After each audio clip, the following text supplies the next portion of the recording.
Now, one thing I will share with you guys is our last database is probably one of our more complicated ones. Explora is an EBSCO database, and EBSCO is one of the most used databases in high school and colleges.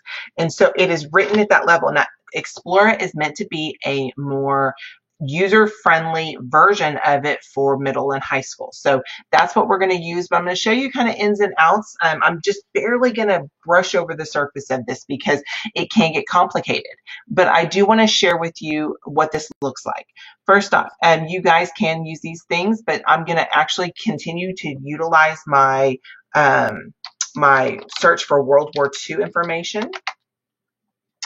And what it's going to pull up, it's going to pull up lots of articles for me. Now, this is where it can get kind of complicated. As you can see at the top, 34,000 hits. Now, guys, that's a lot of information. And not all of it, it's all good information. It's all good. It's all like true information. But is it relevant to what I'm doing? And so I can add in things if I want to. I can change things. As you guys can see right here, I can actually change what kind I'm looking for. I can even change the Lexile level. Now, guys, Lexile level is just how complicated it is. Now, why is this important? As you guys can see, there are over almost 8,000 articles or choices on the Lexile level of 1100 to 1300.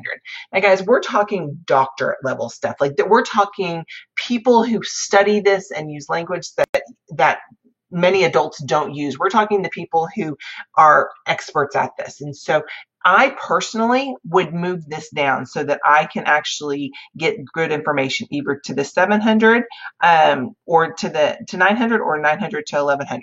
And then from there, guys, I can actually change things if I want to, if I want more up-to-date things, okay? If I only want the things that are from the more recent times, I can move this up, back, I can do stuff like that. Now, since I'm doing something in history, information doesn't necessarily change with the more recent stuff. So I'm not so concerned with that. But what I would like to do is I think I'm going to focus on magazine articles for now, just to kind of pull things out. I'm going to kind of look through these. Some of these might be important for what I'm looking for. Some of them might not be. I'm just looking for the different things.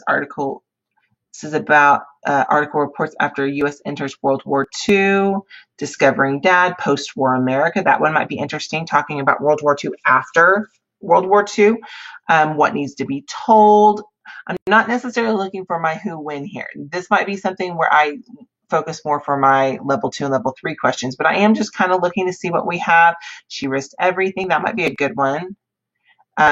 Just some good information. And then what it's going to do is it's going to pull up, as you guys can see, this is the actual newspaper article. Like it's actually been scanned in. So although I don't have the magazine in front of me, it technically is in front of me. It's like the actual what it is.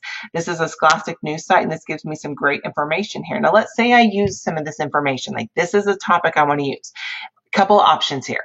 First off, guys, just like from our Gale and from our SURS Discoverer, it can be connected to your Google Drive. So I'm actually going to click over here, and it's going to ask me like, who do you want to connect to? And I'm going to connect to my school account. And then from there, it should, as you guys can see, it says right here, it's been saved to my Google Drive. So there's that. Now over here, we don't use Google Classroom. You guys can print, you can email it to yourself.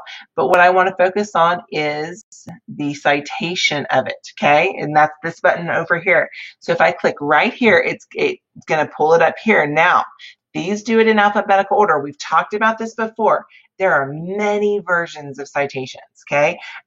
Basically, one guy came out with one, and another guy said, hey, you know what, I like it better this way. And then another guy came out saying, I like it better this way. So there's all these different versions. We have APA, we have MLA, we have Chicago, we have Harvard, but we use MLA in Frisco specifically.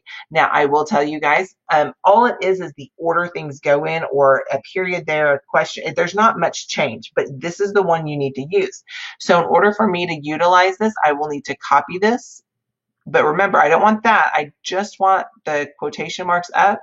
I'm going to hit Control C. And then if this was going here, I'm just going to utilize this as an example. Control C. There it is right there.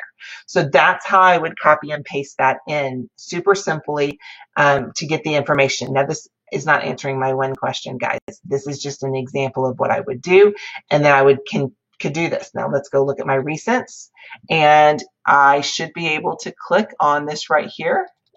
And there's my article saved for me. Now, where is this exactly? If I go over to my drive and then I move things to be last modified, yeah, that's what I want right there. You'll notice I've got stuff right here. Okay. I don't want to reverse it. I don't know why I did that. There we go.